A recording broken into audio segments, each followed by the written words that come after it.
You know, the brethren who are ride the charts, them big now and create waves in Jamaica is a youth named Chronixx. The thing with it is that many artists start out them career and then just like that them end up in Africa. We see the brethren get the opportunity to reach Africa. We don't talk about it in a really up close and personal performance the night. Them first experience going to Africa, I'm going to assume say it's Nairobi in the day, based up half a way, but that's it. Brethren, heal up.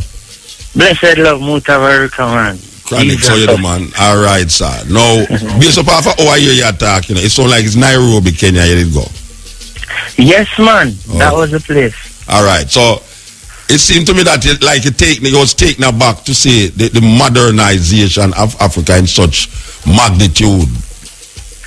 Yeah, I mean, I was, as all people would say, I was blown away by it, you know, because, you know, we know about the development and thing, we've been reading about it, you know, plus, you know, we are very closely aligned to people who live there, and, you know, Kellysa was there with me. Kellysa used to live in Africa, and these things, so we have a very decent perception of Africa, and they speak very, you know, but even with all of that good introduction, I was still overwhelmed by all of this progress and, you know, just the development of the place, you know what I mean? And like, it's just a great joy because my stay there was very short, you know. My first stay there. How long you did it? How long you did it? We were there for 3 days because we went for a festival and, you know, we did have other things, other commitments here in a bandage over here in the west, so come deal with little commitments. But most definitely we'll be going back. All right. You know? So explain to the people them what overwhelmed the eye. I mean, it's just the all right. This is the fact. This is the fact we have to work with. I was there in Nairobi and a youth named William was bringing us around and you could ask him anything about the history. And this is a random youth. This is not no historian or no. It's just a random youth. He is a promoter. Show him deal with. Like show him deal with. And you could ask him anything like you see a random statue and say, William, what is that? He's like, all right, that is a picture of Jomo Uhuru Kenyatta, and it was built by and he might tell you everything. And like those little things that the random people them know. You know, it's very good. So the development is not just with the infrastructure and all the people them, you know, the people and the buildings, but the mind and like the youth them know all heap of things. You know what I mean? And it's just a random youth this, you know what I mean? So like that was one thing where really caused me to take a check within myself, cause you know there's a whole heap of things a man can ask me about like Jamaica way. But I know. You know what I mean? About certain past prime ministers and certain things that you really don't know, and like we comment so much about the system and this, so we don't really know about it, you know what I mean? So like we as Jamaican now have to take a page or more than one page, probably a chapter out of them book. The whole book. You know? The whole book we need to take. Alright, so let me ask you a question now. You come back on the plane and you sit down in your seat and you say, right, you know, so we really go to Africa for true, and you figure out certain things in your mind now and you say, I wonder if it can make any difference to how I view certain things or how I write my music. That come across in the plane? In the plane now, the first thing that come to mind on the plane, because I was sitting beside Kellysa in the plane, I'm looking at her and say, Kellysa, I can't believe that I come from Africa. Because the reality is, it's not a good feeling to leave Africa. You know what I mean?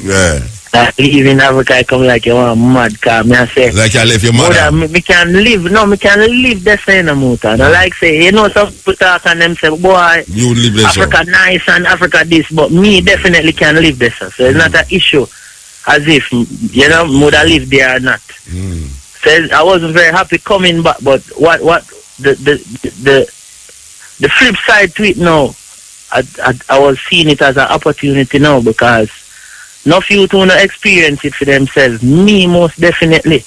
I go write music different, talk different, walk different. My whole outlook on life changed. Because it's not just the development alone you see now. We got this place named Kabir right now. We're reading with the people and about the community, and it's 4 million people living in that slum there in Amuta. You know, one of the second largest slum in Africa. So you see the sufferation. You see the sufferation. So me see the sufferation and them thing there. And you see the opulence. Yes. A country that is so rich. Yes. You know, and the majority of the population lives in one little slum. Yes. You know what I mean? Yeah. The whole Nairobi, the majority of Nairobi, like let's say there are 7 million people in Nairobi and 4 million people live in the slum. Yes. Literally 4 million youth live there. You know what I mean? So we see it, and we see it's a direct plot by the bigger heads in the country to keep it that way, because they use that 4 million people as a political device. Against the other one. And as I tell people, say, you can't manipulate rich people. So them keep 4 million, which is like 75% of the population poor. So them can use them as a device, because you can't really use rich people, because rich people have their own way in a motor. Yeah. Rich people are some people, if them beard them, or if them don't want beard them, not beard them. And if them not feel like eat to them, just not eat. But a poor man, him do him have to do. Yeah.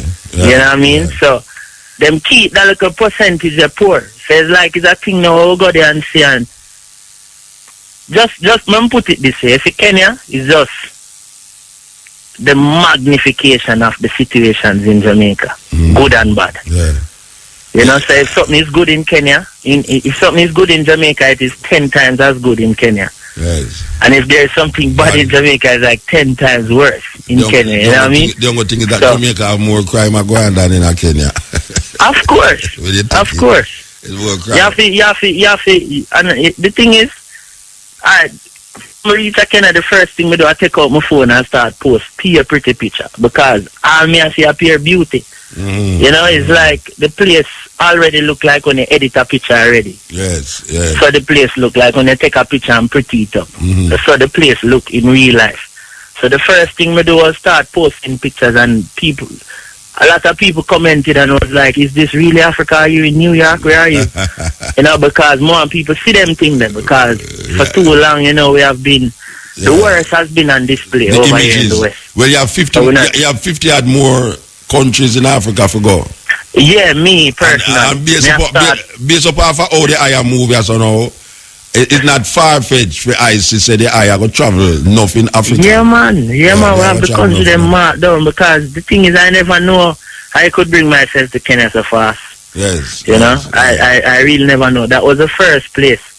Like when you were in Jamaica, when it was just Mutabaruka alone playing my music on IRFM, it was Chronixx was already a sensation in Kenya. So there was one of the first places in the world to take on to my music, you know? Yes. So they requested that we went over there as peace ambassadors. You come like for the coming elections. It come like you're a big mega star when you go there.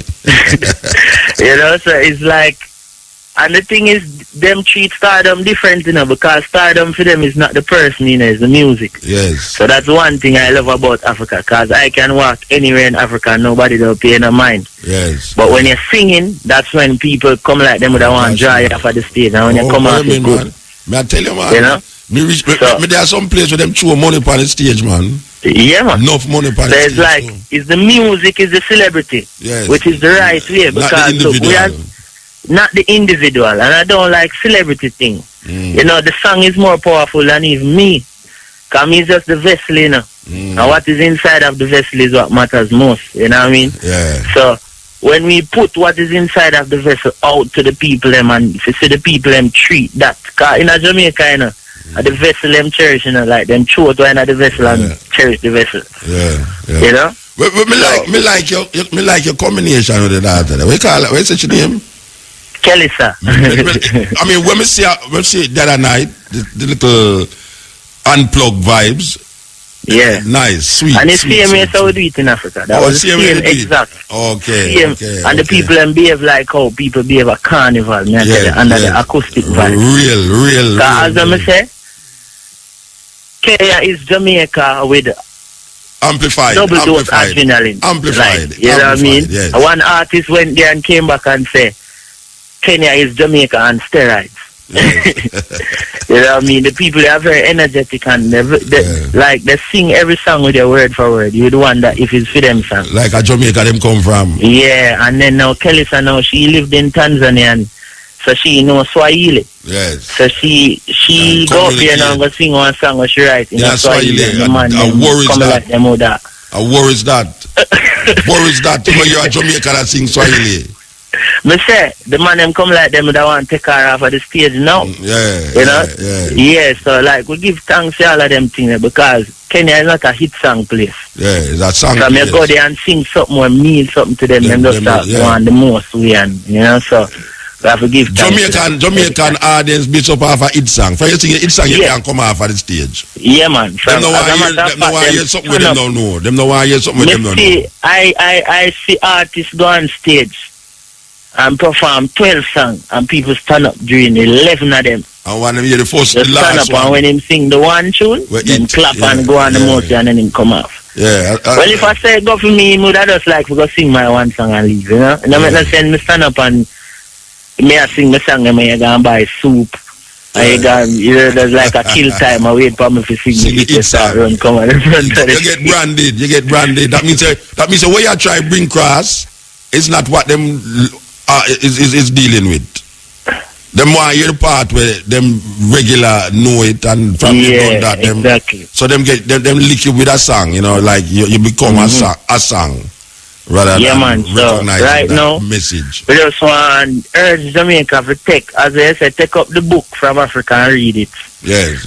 Not just one page because we far backward in America. Like everywhere we go in Africa, it's like from we go to Africa, I'm gonna climb up my step. It's just elevator and them little things there. Yeah. Them have and them very not just with them infrastructure and with them physical, layout of them country and all of them things and them planning, but them mind is very serious. Like them way ahead of it. Of course. Because remember in Kenya, they must send money on them phone, Them now forget Western.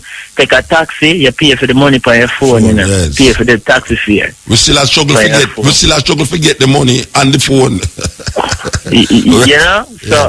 So just like how we send each other credit, Muta can say Chronixx, say me have a light bill to pay and just send you the money and I pay it for you on my phone. On your phone. So some people them have some little ingenious things about them and it's them come up with it, It's not a foreign idea. Not a copy. Yeah. Alright, so now that you come forward, you're writing the song since you come forward? No, because one is like the brain of I and I now is so me just make it go and settle down. Because normally if I tell you the truth, Muta, he's not a person who sit down and like write music, Yeah. Me just allow music to come and sometimes when it come it frighten me because me know me not as smart as my music. Okay. Promise you. Yeah, you don't look that smart. You don't look that smart for true. You don't look that smart for true. No, I'm not that smart. I'm not as old as what is coming out in the music. Yes. I'm not as reasoning with me. Says a youth have him head screwed on, but it's not necessarily the level of wisdom that come out. So I prefer when the music flow divine rather than me sit down and try to use my own understanding and pen words together and things because that I will come out less.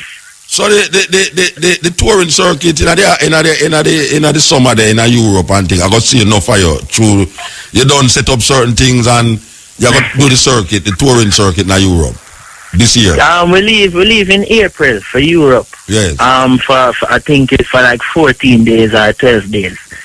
And then we go California now for the festivals in summer and then after Europe for the go back to Europe now for the festival then. So, all right so well as we are saying we are watch you and we are look on it and we say you make the right move so don't do the wrong move. Yes sir? Yeah man, give thanks and praise every time. Yeah man, Rastafari, give thanks. Live. Yes, that's Chronixx visit to Africa.